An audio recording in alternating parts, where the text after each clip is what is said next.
द्वारका डूब चुकी थी। भगवान श्री कृष्ण जा चुके थे। समुद्र ने पूरी नगरी को निगल लिया। क्या यह सिर्फ कथा है या इतिहास में इसके प्रमाण भी मिलते हैं? आज हम धार्मिक ग्रंथों, पुराणों और आधुनिक समुद्री पुरातत्व के आधार पर पूरी कहानी जानेंगे। आज हम बात करेंगे उस रहस्यमय नगरी की जिसे स्वयं भगवान श्री कृष्ण ने बसाया था। नमस्कार दोस्तों, मेरा नाम बंटी कुशवाहा। स्वागत है आपका हमारे YouTube चैनल विहार की विरासत में। जब श्री कृष्ण ने कंस का वध किया तब मथुरा सुरक्षित तो हुई, लेकिन खतरा खत्म नहीं हुआ। कंस का ससुर जरासंध ने 17 बार मथुरा पर आक्रमण किया। मथुरा बार बार युद्ध से कमजोर हो रही थी। तब श्री कृष्ण ने यदुवंश की रक्षा के लिए एक नई नगरी बसाने का निर्णय लिया और श्री कृष्ण ने समुद्र देव से भूमि मांगी। कहा जाता है समुद्र ने 12 योजन भूमि प्रदान की। देवताओं के वास्तुकार विश्वकर्मा ने भव्य नगरी का निर्माण किया।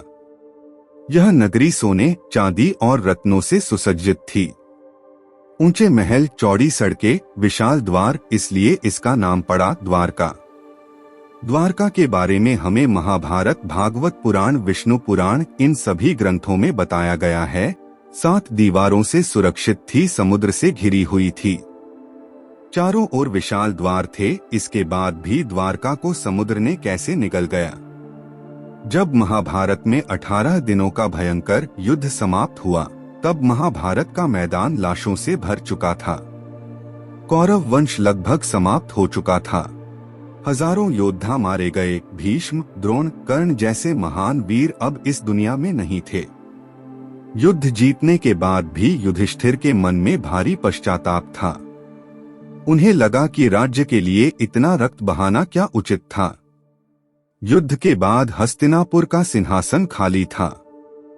तब भगवान श्री कृष्ण ने युधिष्ठिर को समझाया कि यह युद्ध अधर्म के अंत के लिए था। युधिष्ठिर का राज्याभिषेक हुआ और धर्मराज के रूप में उनका शासन शुरू हुआ। अब हम इस कथा को वापस द्वारका की ओर ले चलते हैं। महाभारत युद्ध के बाद श्री कृष्ण द्वारका लौट गए, लेकिन अब उनका उद्देश्य पूर्ण हो चुका था, अधर्म का अंत। इसके बाद पृथ्वी पर उनका समय धीरे धीरे समाप्ति की ओर बढ़ने लगा। युद्ध के बाद यदुवंश अत्यधिक शक्तिशाली हो गए थे, लेकिन धीरे धीरे यदुवंश में परिवर्तन आने लगा था। समृद्धि और शक्ति के कारण अहंकार बढ़ने लगा था। द्वारका, जो पहले अनुशासन और मर्यादा का केंद्र था, अब धीरे धीरे आंतरिक कलह का शिकार होने लगी था। आपसी विवाद बढ़ने लगे, ऋषियों का अपमान होने लगा। एक दिन की बात है कि कुछ यदुवंशी युवकों ने ऋषि मुनियों के साथ मजाक करने का योजना बनाया। उन्होंने श्री कृष्ण के पुत्र सांब को स्त्री का वेश धारण कराकर और गर्भवती होने का नाटक करते हुए ऋषियों से पूछा कि उनके गर्भ से क्या जन्म लेगा। ऋषियों ने दिव्य दृष्टि से जान लिया कि यह सांब का अपमान है और क्रोधित होकर श्राप दिया कि वह एक लोहे की मूसल उत्पन्न करेगा, जिससे उनके पूरे वंश का विनाश हो जाएगा। श्राप के अनुसार सांब ने एक मूसल उत्पन्न किया, लेकिन श्राप के डर से राजा उग्रसेन ने टुकड़े टुकड़े करवाकर समुद्र में फेंकवा दिया था। कृष्ण के निर्देशानुसार यादव प्रभास क्षेत्र में तीर्थ करने आए थे। इस दौरान द्वारिका वासी ने पूरी रात मदिरा पान का सेवन किए और मदिरा के नशे में आपस में ही झगड़ने लगे। हालात ये हो गई कि लोग एक दूसरे को जान से मारने पर उतर आए। समुद्र में उगी एरका नामक घास, जो मूसल के चूर्ण से उत्पन्न हुई थी, उनके हाथ में हथियार का काम कर रही थी। अंततः यह हुआ कि सभी यादव आपस में ही कट मरे। सब कुछ समाप्त होते देख श्री कृष्ण जंगल में चले गए। वहां एक वृक्ष के नीचे ध्यान में लेट गए। तभी एक शिकारी ने उनके पैर को हिरण समझकर बाण चला दिया। वह शिकारी जरा था, जो पिछले जन्म में बाली का अवतार था। जब उसे सच्चाई पता चला तो वह बहुत पछताया कि मैंने ये किस पर बाण चला दी, परंतु श्री कृष्ण ने उसे क्षमा कर दिया और श्री कृष्ण ने अपना वही देह त्याग दिए और अपनी लीला समाप्त की। जब श्री कृष्ण ने प्रभास क्षेत्र में देह त्याग किए, तब यह केवल एक राजा का अंत नहीं था, यह एक युग का अंत था। श्री कृष्ण के देह त्याग के बाद प्रकृति में बदलाव आने लगा। समुद्र का जलस्तर बढ़ने लगा।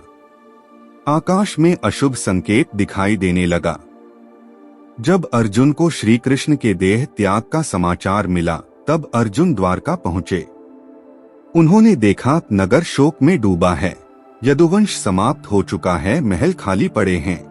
अर्जुन ने स्त्रियों और बच्चों को लेकर हस्तिनापुर चलने का निर्णय लिया। जब अर्जुन प्रस्थान की तैयारी कर रहे थे, तभी समुद्र और उग्र हो गया। ग्रंथों के अनुसार लहरें महलों की दीवारों से टकराने लगी, सड़कों पर पानी भरने लगा, समुद्र की गर्जना भयावह हो गई। लोग भयभीत हो गए। धीरे धीरे बाहरी हिस्से पानी में डूबने लगा और अंत में राजमहल भी समुद्र में समा गया। कहा जाता है कि केवल श्री कृष्ण का महल अंत तक खड़ा रहा और अंत में वह भी समुद्र में विलीन हो गया। द्वारिका से जब अर्जुन स्त्रियों और बच्चों को लेकर लौट रहे थे, तब रास्ते में डाकुओं ने अर्जुन पर हमला कर दिया। अर्जुन डाकुओं से लड़ने में कमजोर पड़ रहे थे और अर्जुन की दिव्य शक्तियां काम नहीं कर रही थी, डाकुओं से लड़ नहीं पा रहे थे और दिव्य शक्तियां धीरे धीरे लुप्त हो रही थीं। यह संकेत था कि द्वापर युग समाप्त हो चुका है, कलियुग प्रारंभ हो चुका है। द्वारका डूब चुकी थी, भगवान श्री कृष्ण जा चुके थे और अब वह अर्जुन, जिसने महायुद्ध जीता था, साधारण डाकुओं से भी जूझ रहा था। यानी यह केवल एक लूट नहीं थी, बल्कि द्वापर युग के अंत का संकेत था और यही था कलियुग का प्रारंभ। द्वारका डूब गई, एक युग समाप्त हो गया।